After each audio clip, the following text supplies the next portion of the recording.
How much was a Bitcoin back then, Ruben, roughly? I don't even want to say it. I bought Bitcoin for $8.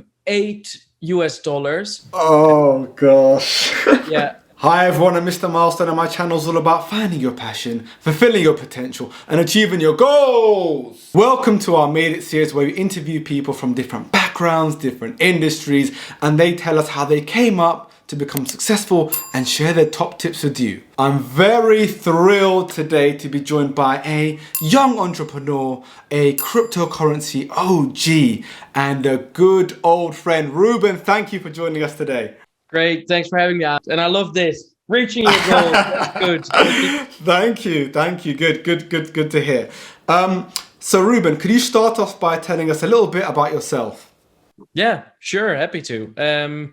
Well, my name is Ruben. I'm from the Netherlands originally, where I grew up in several cities. We moved around quite a bit when I was young. I'm lucky to have my both parents, a sister who is quite a bit younger than me, and just all around quite a happy upbringing. But I was always eager for the next thing. So I never quite settled in. When I was in primary school, I wanted to, I really felt that I belonged in secondary school. When I was there, I wanted to go to college. When I was in college or in university, I started my first business and met you as well. So I think that's been a red thread throughout my life. And still, sometimes I'm guilty of not really enjoying the where I am now, but always looking ahead and to the next thing. So Ruben, can you tell us a bit more about that journey you went through from coming to the UK, then to setting up your own business? How did that all come about?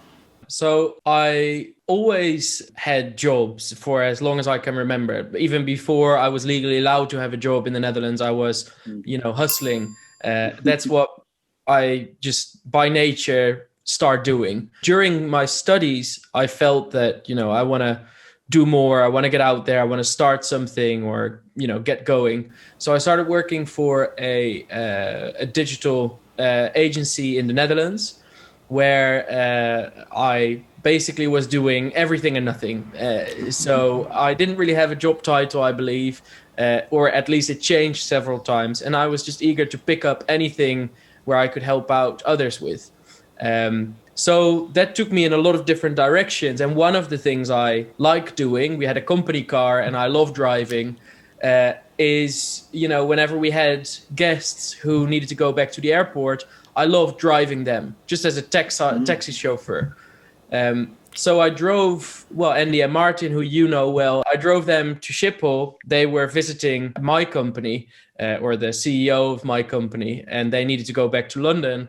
And I said, yeah, I'll bring you to Schiphol, the airport in Amsterdam, without, a sat nav or anything. What just wasn't there then. And I thought I could drive that just, based on my own intuition. And I failed. So I made them almost miss their flight. And we had to, back then, we probably were not even in 3G, but it was before 3G. So let alone 4 or 5G. Martin had to activate his wireless internet, raked up a huge bill, and we were scrambling to get to the airport on time. But it was nice because that was the seed that led me to thinking about Martin and Andy probably, I think, half a year later, 9 months later, and just call them up or call the office and say, look, I drove, your directors, or I made them miss their flight almost. I would like to move to London. Is there a place for me at the company? And I don't know why, but I also always wanted to move to New York. And I thought London would be a great first step for me to get there. First, we crossed the small sea from the Netherlands. It's just an hour flight before crossing the Atlantic. I moved to London, where I met you and the great team at Infectious, and I have such fond memories, just moving into a really small room in London because I didn't really understand. I thought the week rates in London, that those were monthly rates, because in the Netherlands you don't have monthly or weekly rent. That doesn't exist. So it was super interesting. And just, Mhm. we went for it. We had a real high energy at the company, and we achieved a lot that year, with business, with each other. But I still felt that I wanted to do my own thing. I needed to build something from scratch Sure. and be at the helm of that company, which it ended up being. So coming out of that journey, I had the opportunity to do some initial freelance work with big publishers through a partner firm, and started doing that. But when I actually was ready to set up a proper company and had filed all the paperwork, that deal fell through, and I was on my own. Wow.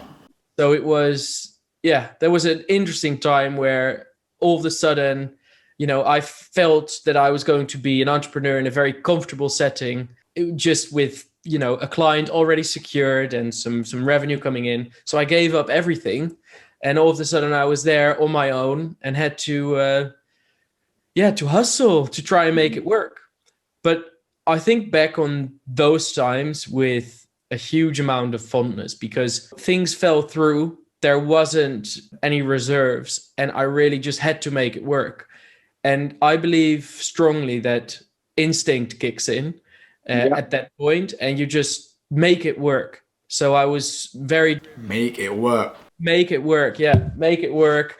And it was a crazy time, but a very, very good time from there. Yeah. How was that process to set up your business? How did you go about doing it? What sparked the other idea in your head? So really the first thing is that I had to start thinking like a business. And as a freelancer, you are you. It's about, your personality, your knowledge, what you can bring to the table. And I wanted to build something that was more than just me. So I needed to create, but I didn't have the money to hire a load of people and do, make an actual company. So, there is a level of faking it till you make it a little bit in the early stage. At least for me, there was. Sure. I think the most, clear example, and now I can tell this and laugh about it, but back then it was probably one of the worst moments in my life, is that I had a client or a potential client in London. And at this point, I moved back to the Netherlands, and I was adamant to make a company that could service international clients. And I knew that, London is a great opportunity for me to go. So I went, or I had a client meeting set up, a potential client meeting, and I took the cheapest Ryanair flight I could find. I took from, Ahmed, the airports in London. They are scattered around, and South End is like 2 hours away from. Wow, that is far. That is far. So I flew there because it was the cheapest. That's what I could afford. I took a bus, a very, slow bus into the center, slept in a hostel in a dorm with, I think, 16 beds, with my laptop and my suit like under my pillow and ready next to my bed because I had to get up. And then I went there in the morning. I think the meeting was around 9:30. It was scheduled for then. And I went there. I was there already at 8. So I started walking around in the neighborhood, getting a coffee. And just, sweating and being anxious, basically, because it was so important that this would work.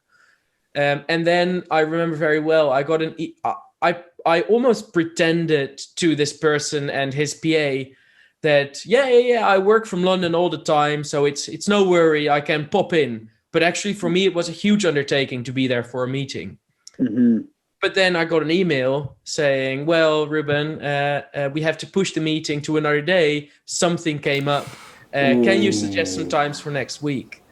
And my heart just sank. And I replied on email, of course, no problem. And I was just stressing, like, how am I going to fix that? And I remember I was so insecure standing there, feeling like an absolute idiot, being there in London with my suit on, with my presentation ready, standing there in the middle of the street, just feeling empty and waiting for my flight back to the Netherlands again with the shitty bus ride and flight. However, that part of the whole journey of making something is so important, because I think if I would have had that very comfortable start, and if things wouldn't have fallen through, I just don't know if I would have been able to be so dynamic and creative with finding a way to make it work. So, it's very important, and I try to do that, and people say it, and it's difficult, I know, but whenever there is adversity, and there has been so much, I try to just accept it, take the punch, and then use it, learn from it, and try to do things different next time. So then jumping back on the plane, and there have been a few such occurrences where I just had to go somewhere, invest ahead of any revenue or any money coming in, just to try and make it work and keep on trying, change it a little bit. And all of a sudden, I can't remember when exactly, things change, and you start seeing, okay, all of a sudden, all of these things that I've been building up start to land, and they convert into something real, and there is a business shaping up carefully. Right. Awesome. See, yeah, you kept trying until something stuck in the end, and throughout your experience, you built up a really strong resilience that helped you push through when it mattered. That's brilliant. Just conscious, Ruben, we've not actually explained what the business is. So for everyone's watching say, can you explain it in a really simple terms? What does your business do? Sure. So the business I founded in 2017, that's the main business. And that basically is the culmination of a lot of different things I tried before that, right? And we met in 2013. Right. There was quite a bit of time in between of me just going around, trying things.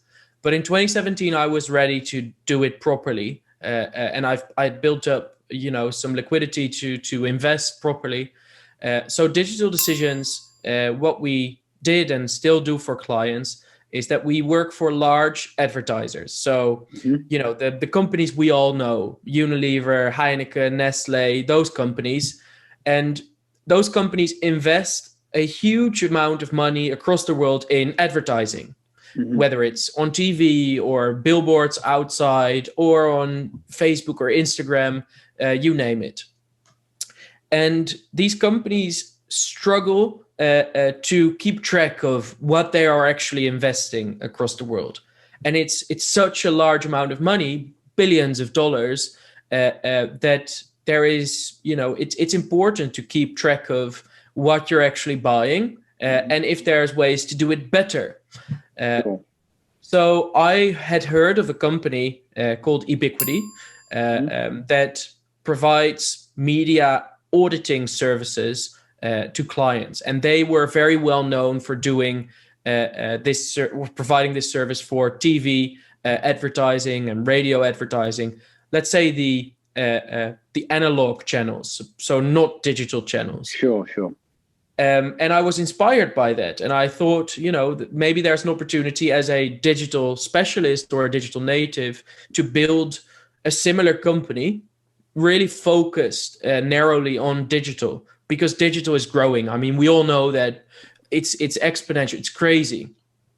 So really simply said, what we do is we work for large advertisers, and we keep track of their global investments in digital advertising, and we help them do things better. So if we see a way to prevent or take out waste, that it very quickly amounts to tens, if not hundreds of millions of euros or dollars in additional returns. So it's a really nice business model to have. Absolutely, and it's such a great idea. Looking back now, such a great idea. So yeah, I'm so thrilled that you pushed that through and was so successful with it. Would you say there's been one thing in particular that's kind of helped you stay persistent? So, for example, are you very goal-driven? Do you set goals for yourselves? Yeah, that's a great question. I mean, the most important thing is to celebrate. And as I said earlier, I've always wanted to be in the next stage. And that's a real risk for a business. and for an individual as well. If you always push the goalpost out, you will never be satisfied. So setting those milestones is something that we did very early on in the business. Even when it was just two of us, we agreed, okay, if we hit 100,000 in revenue, we have a big party, or we go and do something crazy. And we instilled that into the DNA of the company to make sure that we and communicating those milestones is also important, because then others can make you accountable for it and say, didn't you say that you would be happy if you reached, 1 million in revenue, or the 10th client, or whatever? And then you can say, yeah, you're right. Because we get lost in the day-to-day so easily. Absolutely. And it's, I was going back to that time when I was flying Ryanair, I used to look almost down at people that were buying these expedited access tickets or skip the line tickets, because I felt a bit jealous probably. And I thought, I never need that. I will just always fly Ryanair, take a random seat in the back of the plane. But so quickly as, you start growing and as you start creating something that starts being quite successful, you just forget about that. And your whole paradigm and your standards all of a sudden change. And that's, I think, again, something really to be cautious of. And luckily I have a great life partner and great friends who remind me of that. And I try not to be materialistic or overly obsessed by monetary goals, but of course it's nice to see financial success. Oh, it is nice. It is nice. I think, a lot of people struggle with that, so it's great to hear you staying grounded even though you've had so much success, Ruben. And I love what you said earlier about bear the big goal in mind, but set loads of small milestones to celebrate along that journey. And that's what we're all about here. So that's great, Ruben. Just looking back now, so you touched on it. So 2013, we're working together. So funny story, everyone. Actually, Ruben was the first person that ever told me about crypto. So Ruben was a big crypto enthusiast. He had his own crypto blog and he urged me to invest. I mean, so 2013, how much was a Bitcoin back then, Ruben, roughly? I don't even want to say it. I bought Bitcoin for $8. Oh gosh. Yeah. And but this is an important point, right? Yeah. So back then, you remember it vividly, and so some other of our friends like to. I still get messages from people from the firm we worked. I was talking to a friend about the Bitcoin price, and I mentioned your name and the fact that you sold, right? Because I bought when it was at $8 not $9 and I sold my, what was then quite a bit of money, quite a lot of money for me. So I sold at, I believe, 150 or 160 US dollars. So there was a hike back then. Yeah. And, that wasn't life changing per se, but it was, it was a big, times 20 multiple on my investment. I didn't have any spare money. I was living in London, as I just said, just making, doing things, frugal, but trying to enjoy life. And this for me was an opportunity to, to travel or to do something. So I made a little less than 10K out of, I believe, 500 pounds or US dollars in investment. I don't know the specifics anymore. Which for me, just in, in liquid cash, that was great. And I really enjoyed that. Yeah. But then people have a tendency, same as me, to then look at the current hike, right? And look at, if I only had kept it right now, I would be a millionaire or a multimillionaire, gazillionaire for some people that bought even earlier when it was a few cents. But I think I read something a while back, quite late, actually. I wish I read that earlier, about the whole concept of mooning, right? Crypto has introduced the term when moon, and we look at, will this coin moon soon? And it isn't about, you can't specify what moon is. The moon is relative for everyone. Everyone gets in at a different point, and it's important for individuals to determine what their moon is and be happy when you reach that moon. That's great. And then also be courageous enough to get out and accept the fact that it might go up or it might go down in the future. You've reached your moon. And so it's very unrealistic when people say, if you would have kept your Bitcoin, you would be, just on your crypto assets, you would be a gazillionaire now or whatever. And I'm like, well, that's not true, because would I realistically, have kept on holding or hodling at, Bitcoin being 1,000 USD or 10,000 USD? I mean, most likely it's unrealistic. Sure. Yeah, exactly. At what point do you let go? I totally get that. And I joke, I missed out, and it was probably a bit of my ego, a bit of fear as well of losing out. But I mean, jokes aside, I think every decision's made for a reason. So there's no point looking back. You just look forward. And in fact, Ruben, look where you've got to. So I don't think, I agree. It's not worth looking back, because if you didn't make that decision then, you might not be where you are today. So I think it's easy said. So I will be honest to everyone.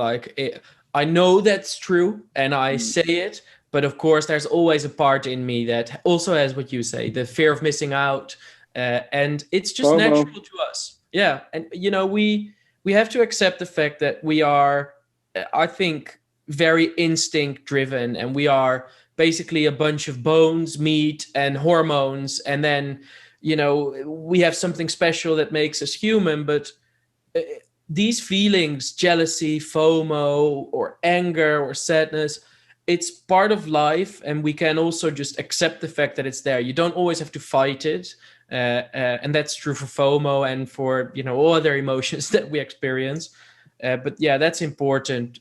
As what you said, move forward and look forward.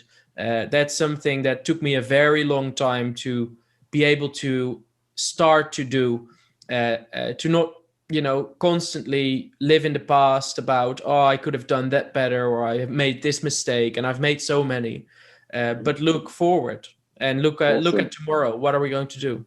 love that. And what advice would you give to aspiring entrepreneurs? So people that want to go out there and do their own thing, what advice would you give them? For me, what took me way too long to realize is, in the beginning, I was very obsessed by, what I was thinking about and what I was able to do and what I was able to create. And if you are a business, you have customers. Obviously, I'm stating the obvious. And what I was doing is I was focusing on my business, building a business to my vision of what a business should be. And I was very proud of that. And it was very complex. It was quite cool. Like the earlier versions, it was very in-depth, very detailed, very complex and difficult to understand. But I could understand it because I was investing so much time in it.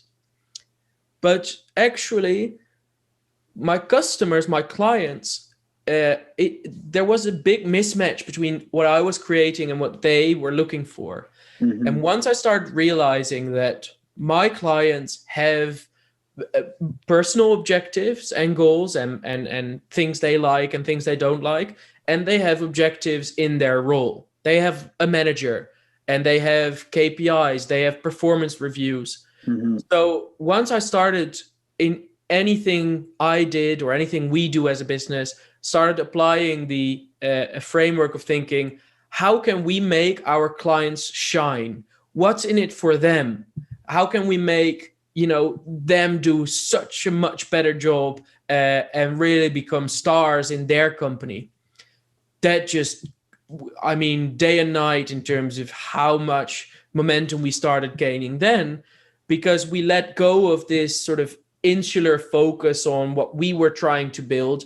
And we really looked at, by talking to our clients and by working with them, understanding their roles and positioning their businesses better, we just, we made them fly. And if you make your customers fly, if you bring good things to their lives and to their professional lives, that's a guaranteed formula for success. Love it, love it. So think about what value you can add to your clients' lives. Key takeaway. Love that. And Ruben. So just to add one thing, Sure. it applies beyond clients. So aspiring entrepreneurs, I have so many people to thank for getting where I am now. And I've always been very proactive, and in a way, some people might think a bit rude in asking people for help and asking people for input. But the way that works best is if you bring something to someone else, if you offer a helping hand, or if you bring some value to them, or if you turn around the equation rather than just asking and taking. Start by giving and bringing, and then you will see the willingness to work with you and help you along is crazy different from when you just pull on people and try to get things for yourself. And I think, again, what's in it for them if they help you? Not from a I will pay you, so help me point of view, but we have to remember that everyone, no matter how senior in a company, or no matter how famous or how many followers a person has, they are people, right? And they, I strongly believe, inherently have a good heart and good intentions. So they will want to help. However, the more senior or the more famous people get, the more people are always asking for things. Give me this or give me that, or it's a very one-directional stream. So if you can be that person that gives something or that brings something of value to them, I think that's a huge differentiator that everyone can use to their advantage. Brilliant. Thank you, Ruben. And lastly, what's next for you? Yeah, so I mean, I think for me, one of the biggest moments in my life was last year in January when I sold Digital Decisions to Ebiquity. And as I just said, thank you. That was massive. It was just such a crazy, I mean, that's a milestone you can't deny. You have to celebrate. And you have to celebrate. We couldn't really, because the pandemic was kicking in, but we did a little bit. And we will make up for that. But that was huge, because Ebiquity was my inspiration for founding Digital Decisions. And, within 3 years' time, we managed to become highly profitable. We grew our business by ourselves. And now we are part of the market leading company.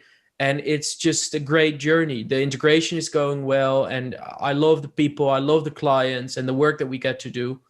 And that feeling I will always, carry with me and think back on fondly.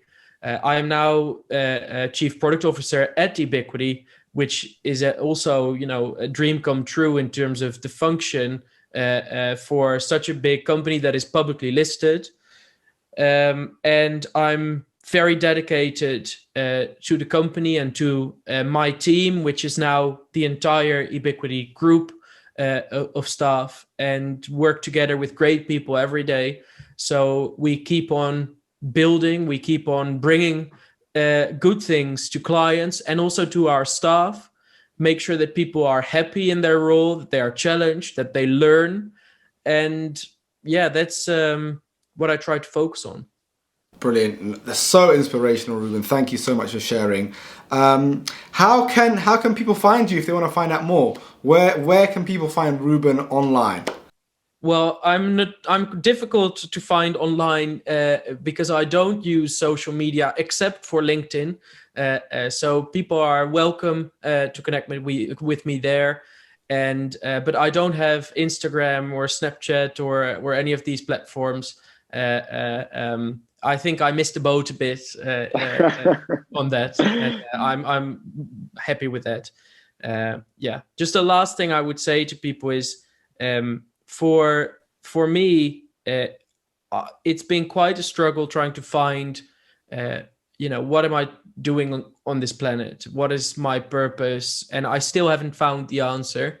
But someone I really respect learned something in the United States quite a long time back, where there is a strong sense of community in certain parts, and their sort of accepted way of life or rule of life was very simple: learn, earn, return. And there's not a day I don't think about that. And I think as a person, if you can build your life and structure it in a way where you learn and actually keep doing that throughout your life, because there is so much to learn, but then you start earning and providing for yourself and your close ones, your family, but don't forget about the return. And I'm not talking just about philanthropy or giving to charities, but I like probably the return mindset and the things I get to do in my work and in my private life now, which feel to me like returning, though they are by far the most fulfilling. And so learn, earn, return is really, a statement I just wanted to share today as well, to hopefully inspire some people and see that if they are looking for a thread in their lives, maybe that can be part of it. Or amazing. What a wonderful way to end the interview. Ruben, thank you once again. It's been an absolute pleasure having you here. I've learned so much as well. Thanks everyone for watching. If you enjoyed the video, please like. If you haven't already, subscribe as well. If you've got any questions, leave them in the comments below. And please stay tuned in, because I've got lots more content to come. So let's keep chasing those goals! goals.